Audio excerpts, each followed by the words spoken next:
पंचमुख हनुमत कवच श्री गणेशाय नमः।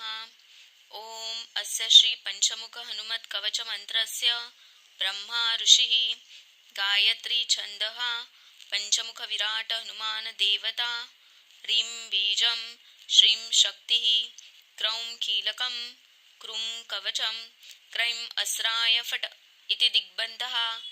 श्री गरुड उवाच अथ ध्यानं प्रवक्ष्यामि शृणु सर्वाङ्गसुन्दर यत्कृतं देवदेवेन ध्यानं हनुमतः प्रियं पञ्चवक्रं महाभीमं त्रिपञ्चनयनयुतं बाहुर्भिर्दर्शभिर्युक्तं सर्वकामार्थसिद्धिदं पूर्वतु वानरं वक्रं कोटिसूर्यसमप्रभं द्रष्टाकरालवदनं भ्रुकुटिकुटिलेक्षणम् अस्यैव दक्षिणं वक्रं नारसिंहं महाद्भुतम् अत्युग्रतेजो वपुष्पं भीषणं भयनाशनं पश्चिमं गारुडं वक्रं वक्रतुण्डं महाबलं सर्वनागप्रशमनं विषभूतादिकृन्तनम् उत्तरं सौकरं वक्रं कृष्णदीप्तं नभोपमं पातालसिंहवेताल ज्वररोगादिकृन्तनम् ऊर्ध्वं हयाननं घोरं दानवान्तकरं परं येन वक्रेण विप्रेन्द्र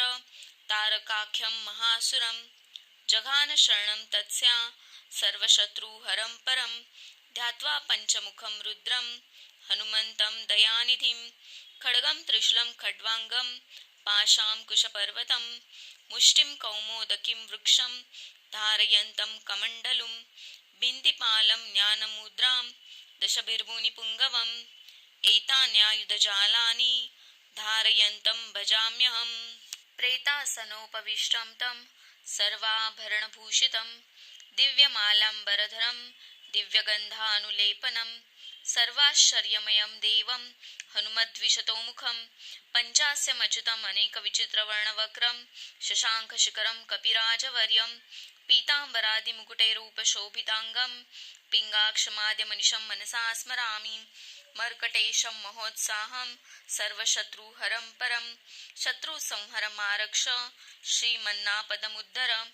ॐ हरिमर्कटमर्कटमन्त्रमिदं परिलिख्यति लिख्यति वामतले यदि नश्यति नश्यति शत्रुकूलं यदि मुच्यति मुच्यति वामलता। ॐ हरिमर्कटाय स्वाहा। ॐ नमो भगवते पंचवदनाय पूर्वकपिमुखाय सकलशत्रुसंहारकाय स्वाहा। ॐ नमो भगवते पंचवदनाय दक्षिणमुखाय करालवदनाय नरसिंहाय सकलभूतप्रमथनाय स्वाहा।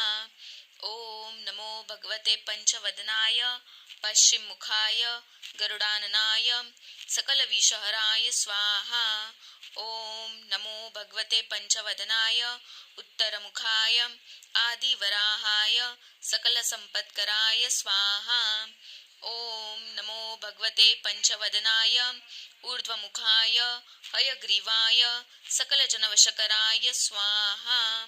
ॐ श्री पंचमुख हनुमन्ताय आञ्जनेयाय नमो नमः नमो नमः नमो नमः।